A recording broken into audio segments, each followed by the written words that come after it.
kuko cyangwa iyi nyito igice cya mbere tuyirangiriza hano tuzasubira ubutaha agwa kuri ya ajenda ikurikira hahandi 2006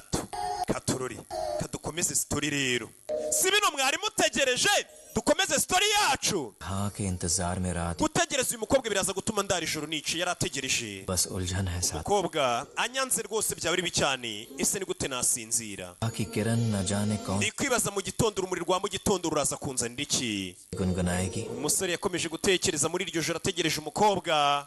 avuga ati umukobwa byibura mu gitondo araza kunsubiza ambwire nimba nawe nkunda cyase abona bitavamo nimanukire umusore avuga ati ibi ni byabaye imyaka 2 ishize umunsi batandukana muri ya bisi umukobwa amubwira ati ngiye kubitekerezaho ndebe nimba nanjye nakubwira ko ngukunda cyaba bidashoboka ejo nzagusubiza ntago nategereza Yesu ngo ntegereze n'igisubizo cy'ininja reka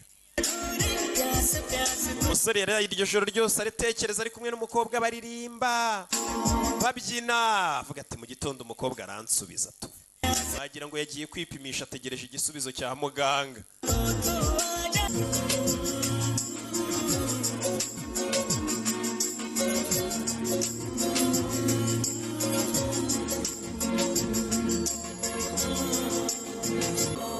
bwarinze bucye umusore ahagazemo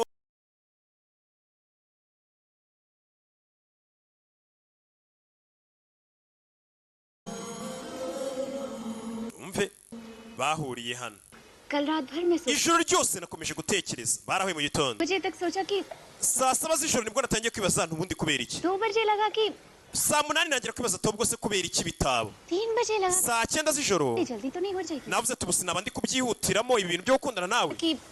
अब नहीं तो कब करूंगी saa 10 ndavuga ni subu tudakundanye byagenda ute मैं तय कर चुकी थी saa 11 z'igitondo zageze namaze guhitamo Nene. nanjye ndagukunda sheni